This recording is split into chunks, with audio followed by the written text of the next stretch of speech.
আমাদের রাঁধবার লোকটির খাসা রান্নার হাত থাকলেও একটা মুশকিল ছিল যে রান্নাঘরে সে কিছুতেই একা থাকবে না।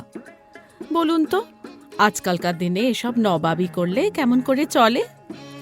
অথচ দেশি রান্না ছাড়াও সে আশ্চর্য সব বিলিতি রান্না জানত। পুদিনা দিয়ে একরকম অম্বল করত, বাতাসার সঙ্গে তার কোনো তফাৎ ছিল না। দুধ দিয়ে আর 1 চামচ মাখন দিয়ে এমন চিংড়ি মাছ করত সে, না খেলে বিশ্বাস হয় না। বন্ধু বান্ধবরাও তারিফও করত যেমন, হিংসাও করত তেমনি। এখন ওই একটি অসুবিধার জন্য সব না পণ্ড হয়ে যায়। আমি বললাম, নটরাজ, তা বললে চলবে কেন? আজকাল একটা লোক পুষতেই ট্যাঁক গড়ের মাঠ। তোমার জন্য আবার একটি সঙ্গী এনে দিতে হবে, এ বাপু তোমার আবদার। 4টি মনীষীর রান্নার জন্য দুটো লোক, এ কে কবে শুনেছে? নটরাজ মাথা নিচু করে বলল, ঠিক তা নয় মা, অন্য লোকটা রান্না না জানলেও চলবে। ওই সামান্য কাজ সে আমি একাই করে নিতে পারি, সেজন্য নয়। অবাক হয়ে বললাম, তবে? নটরাজ মাথা চুলকে বললে, আসলে ব্যাপার কি জানেন মা, রান্নাঘরে একা আমি কিছুতেই থাকতে পারবো না। তোর সবটাতেই বাড়াবাড়ি। একা আবার কি? সন্ধেবেলা টিকারামের সেরকম কাজ থাকে না, সে তো স্বচ্ছন্দে ওখানে বসতে পারে। ভূতের ভয় আছে বুঝি? পাড়া গাঁর লোকদের ওই এক মুশকিল। আসলে যেসব ভয়ের জিনিস, এই যেমন চোর ছেঁচোর, তার ভয় নেই। দিব্যি পিছনের দরজা খুলে রেখে বিড়ি কিনতে যাবে। অথচ ভূত আছে কি নেই তারই ভয়ে আত্মরা। এটা কি ঠিক উচিত হলো বাছা? গাঁ থেকে চলে এসেছিস তো বহুদিন, আর দিনের বেলায় ভূতের উপদ্রব কে কবে শুনেছে? নটরাজ কখনো মুখোমুখি উত্তর দেয় না। নরম গলায় বললে, গাঁয়ে থাকতে কিছুতেই ভয় করতাম না মা, গা ছেড়ে এসেই তো যত বিপদ। আমি চালের বাক্সের উপর বসে পড়ে বললাম, ব্যাপারটা একটু খোলসা করেই বল না, দেখি কি করতে পারি। যেন একটু খুশি হয়ে নটরাজ বললে, মানুষ সাথী না হলেও চলবে মা। শুনে আমি দারুণ চমকে ওঠাতে আরো বলল, মানে একটা কুকুর হলেও হবে মা, একটা বড় দেখে কুকুর হলেই সবচেয়ে ভালো হয়। আমি অবাক হয়ে বসেই রইলাম। নটরাজ বলল, বুঝলেন মা, বাড়ি আমাদের অজয় নদীর ধারে, ইলেম বাজারের পাশে। বোলপুর শিউরির বাস ওর ধার ঘেঁষে যায়। আমাদের মা মহাময়ী এমন জাগ্রত দেবতা মা যে গোটা গাঁটাকে বুকে আগলে রেখেছেন। কারো চুলের ডগা ছোঁয় ভূত পিরেতের সাধ্য কি? ভূতের ভয় কোনোদিনই ছিল না, কিন্তু বাড়িতে খাওয়া জুটত না। তাই নকুর মামার সঙ্গে কলকাতায় এলাম। ওই যে মিশিন্দ্র, ওইখানে এক বাঙালি সাহেবের বাড়িতে নকুর মামা চাকরি জুটিয়ে দিলেন। শুনতে বেশ ভালোই চাকরি মা। সাহেবের পরিবার নেই, দিনভর বাইরে বাইরে থাকে। দুপুরে আপিসে খায়, চাপরাশি পাঠিয়ে দেয়, আমি রেঁধে বেড়ে টিফিন কারিতে গুছিয়ে দিই। সাদা ঝাড়নে প্লেট কাঁটা চামচ বেঁধে দিই। ওদিকে শৌখিনও ছিল মন্দ না, আর সারাটা দিনমান বাড়ি আগলাই, ঝাড়পোঁছ করি, খাই দাই। আবার বিকেলে রাতের জন্য রাঁধা বাড়া করি। সাহেবের চানের জল গরম করে রাখি। রাত 9টা-10টার সময় সাহেব আসে, প্রায় 2-1টা বন্ধু বান্ধবও সঙ্গে আনে, তারাও খায় দায়। সারাদিন বেশ যেত মা, ওই রাতেই যত মুশকিল। সাহেব লোক খুব মন্দ ছিল না, দয়া মায়াও ছিল। আমায় এটা ওটা দিত, দেশে চিঠিপত্তর এলো কিনা জিজ্ঞাসা করত। কিন্তু বোধহয় নেশা ফেশা করতো ওরা সবাই, নিশ্চয়ই করত। নইলে হঠাৎ হঠাৎ এমন সব অদ্ভুত ফরমায়েশ করত যে আমার চক্ষু চড়ক গাছ হয়ে যেত।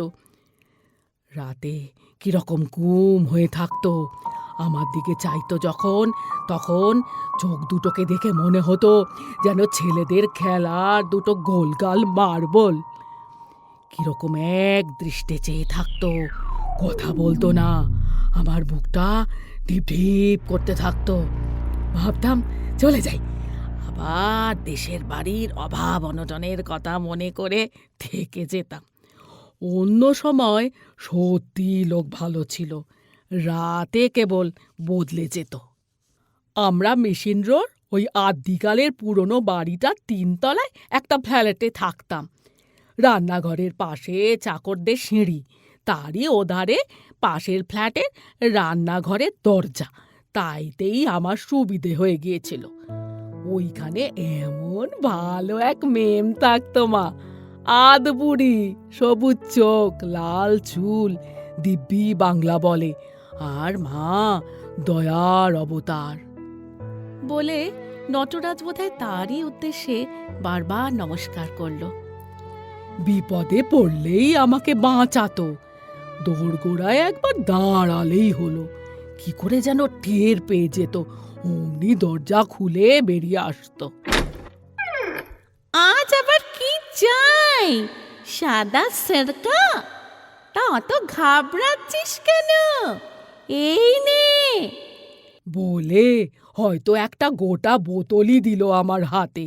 কাজ শেষ হলে কিছু বাকি থাকলে ফিরিয়ে দিতাম, কিংবা হয়তো। কি হলো আবার? গ্লাস? আয়, আমার সঙ্গে আয়। ওদের রান্নাঘরটি মা সাক্ষাৎ স্বর্গ। কি ছিল না সেখানে, যা দরকার দেরাজ খুলে ডুলি খুলে বের করে দিত, সব ঝকঝক তক করতো, বাসনের পিঠে মুখ দেখা যেত। ওইখানেই মা ওনার কাছেই আমার রান্না শেখা। সকালে কি দিনের বেলায় কত যত্ন করেই যে শেখাতো মা, নইলে কি আর পাড়া গাঁয়ের মুখ্য ছেলে আমি এত সব জানবো কোত্থেকে? তাই বল নটরাজ, আমি বলি, এত ট্রেনিং তুই কোথায় পেলি? তারপর ও চাকরি ছাড়লি কেন রে? ছেড়েছি কি আর সাধে মা, একটি বছর এক নাগারে কাজ করেছিলাম, একবারও দেশে যাইনি। কলকাতায় ওই এক নকুর মামাকে চিনি, তা সেও আমায় চাকরিতে ঢুকিয়ে দিয়ে এমন ডুব মারলো যে বছর আনতে তার আর পাত্তা পেলাম না। কেউ আমার সঙ্গী সাথী ছিল না মা, বয়সটাও বেশি ছিল না। এমনি দারুণ মন খারাপ হয়ে যেত মা। সময়ে সময়ে মাঝে মাঝে দুপুরে হাঁটুর উপর মুখ গুজে কান্নাকাটি করতাম। একদিন মেম টের পেয়ে আমাকে একটি সুন্দর ছবির বই দিয়ে গেল। বিলেত দেশের কত ছবি, প্রথম পাতায় মেয়ের নাম ছিল। সে তো আমি পড়তে পারিনে, বলেছিল ওটা কেটে আমার নাম লিখে নিতে, করেও ছিলাম তাই। কিন্তু ও চাকরি আমার আর বেশি দিন টিকলো না। একদিন রাতে সাহেবকে খাইয়ে দাইয়ে রান্নাঘরে এসে বইটা ঘাঁটছি, আর থেকে থেকে মেমের দরজার দিকে তাকাচ্ছি। ভোরের চায়ের দুধ ছিঁড়ে গেছে, তাই ও আমায় 1 কাপ দেবে বলেছিল। এমনি সময় বোধহয় আমাকে ডাকাডাকি করে কোনো সাড়া না পেয়ে সাহেব এসে হাজির। আমার তো হয়ে গেছে, বুঝতেই পারছেন, রাগে সাহেবের মুখ লাল হয়ে উঠেছে। রাতে ওই রকম সামান্য কারণেই রেগে চতুর্ভুজ হয়ে উঠত। কি একটা বলতে যাবে, এমনি সময় বইটার উপর চোখ পড়ল। অমনি বলবো কি মা, ওর মুখটা দেয়ালের মতো সাদা হয়ে গেল, দেহটা কাঁপতে লাগলো। পাগলের মতো ছুটে এসে আমার গলা টিপে ধরে ঝাঁকাতে লাগলো। বল হতভাগা, ও বই কোথায় পেলি? অনেক কষ্টে বুঝিয়ে বলাতে কিরকম অদ্ভুত করে হেসে বলল, আমার সঙ্গে চালাকি? ওখানে মেম থাকে না আরো কিছু, ওটা আগাগোড়া গুডমখানা, আমাদেরই অফিসের গুডমখানা, কেউ থাকে না। বল বল, কে তোকে এইসব শিখিয়েছে? নইলে মেরেই ফেলবো, জানিস দরকার হলে মানুষ মারতেও আমার বাধে না।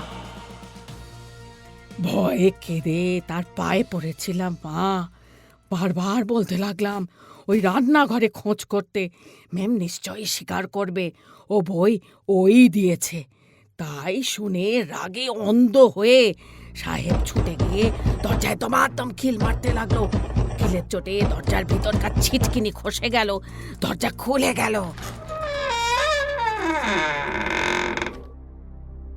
অবাক হয়ে দেখলাম কোথায় ঝকঝকে রান্নাঘর, এই ঘরের ছাদ থেকে মেঝে অবধি পোকা খাওয়া কাগজপত্রের ঠাসা। সাহেব আমাকে ঘাট ধরে এই ঘর থেকে ও ঘর নিয়ে ঘুরে আনলো। কোথাও মানুষের বাসের কোনো চিহ্নই নেই মা, শুধু খাতাপত্র আর কাগজের তারা। তারপরে আবার ফিরিয়ে এনে ওদের রান্নাঘরের দরজা ভেজিয়ে আমাকে তেমনি করে ধরে আমাদের রান্নাঘরে এসে ঢুকলো। এতক্ষণ একটিও কথা বলেনি, কিন্তু মা তার ওই মার্বেল পাথরের মতো চোখের কথা মনে করে এখনো গা শিউরে ওঠে। ওই রকম অদ্ভুত করে আমার দিকে চেয়ে বইটাকে আমার মুখের কাছে তুলে ধরে চাপা গলায় বলল, শেষবারের মতো জিজ্ঞাসা করছি, কে তোকে আমার পেছনে লাগিয়েছে? এ বই কোথায় পেলি? মেমের কথাটা কে বলেছে? সত্যি বলবো মা, তখনই আমি ভয় চোটে মরে যাচ্ছিলাম। ঠিক সেই সময় ক্যাচ করে অন্য রান্নাঘরের দরজাটা খুলে গেল। সবুজ চোখ, লাল চুল, আধা বয়সী মেমটি আস্তে আস্তে বেরিয়ে এসে সাহেবের হাত থেকে বইটা টেনে নিয়ে আমার দিকে চেয়ে একটু হেসে আস্তে আস্তে আবার ওই রান্নাঘরে ঢুকে গেল। দরজাটা আবার ক্যাচ করে বন্ধ হয়ে গেল। আর সাহেবও গো গো শব্দ করে অজ্ঞানী হয়ে পড়ে গেল, নাকি মরেই গেল সে আর আমি দাঁড়িয়ে দেখলাম না। হুড়মুড় করে ওই পিছনে সিঁড়ি দিয়ে নেমে সোজা হাওড়া স্টেশনে গিয়ে বিনা টিকিটে একেবারে দেশে চলে গেলাম। আমি আশ্চর্য হয়ে বললাম, তারপর সাহেবের খবর নিলি না? নটরাজ বললে, ও বাবা, আমি আর সেখানে যাই? 5 বছর দেশে বসে রইলাম, রোজই ভয় হতো ওই বুঝি পুলিশ এলো সাহেব কি করে মলো জিজ্ঞাসা করতে। কিন্তু সে মরেনি নিশ্চয়ই। তারপরে দেশে খাওয়া জোটে না মা, তাই আবার এলাম কাজ করতে। এইখানেই মন বসে গেছে মা, যদি একটা বড় দেখে কুকুর রাখেন তো থেকেই যাই। আমি চিন্তিত হয়ে বললাম, কুকুরে কি ওনাদের ঠেকাতে পারে রে? নটরাজ জিভ কেটে বললে, ছি ছি, ও কথা ভাবলেও পাপ। ওনার জন্য কুকুর নয়, বলি কি, সাহেবটা যদি আমার খোঁজ পায় তাই।